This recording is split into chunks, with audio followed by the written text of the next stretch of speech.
এটা এটা আমাদের একটা পার্ক প্রকল্প, মতিঝিল এলাকায় একটা পার্ক প্রকল্প, যেখানে নাগরিক সুবিধাদি প্রদান করা হবে। এখানে মতিঝিল এরিয়ার সারাউন্ডিংসে যে অবস্থান, এখানে কোনো ভালো কোনো নাগরিক সুবিধাদি, সবুজ, গ্রিনারিজ বা ওয়াটার বডি কিচ্ছু নাই, যার ফলে নাগরিকরা খুব দুর্বিষহ জীবনযাপন করে। তো সরকার এখানে একটা উদ্যোগ নিয়েছে যে এখানে একটা পার্ক নির্মাণ করা হবে, যেটা শিশুদের জন্য, মহিলাদের জন্য, বাচ্চাদের জন্য, মাঝবয়সীদের জন্য ফ্যাসিলিটিস থাকবে। এখানে সবুজ পার্ক থাকবে, জলাধার থাকবে, ওয়াকওয়ে থাকবে, সাইকেল ট্র্যাক থাকবে।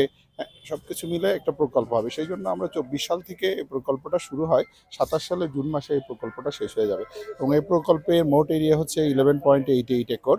হ্যাঁ, এর মধ্যে আমরা প্রায় এখানে প্রায় 10 একর মতো জায়গা আমরা এখান থেকে অবমুক্ত করতে পারছি। এখানে অবৈধ ইয়ে ছিল, মোটর ওয়ার্কশপ ছিল, তারপরে অনেকগুলি ঘর ছিল।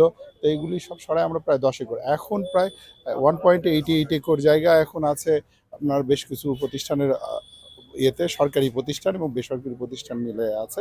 তো এগুলিও আমরা আস্তে আস্তে অবমুক্ত করার চেষ্টা করছি। এগুলিও আমরা উচ্ছেদের মাধ্যমে বা আইনগত প্রক্রিয়ার মাধ্যমে এগুলিকে আমরা অবমুক্ত করব। তো সেই ক্ষেত্রে হয়তো আমাদের আরও মাস দুয়েক সময় লাগবে।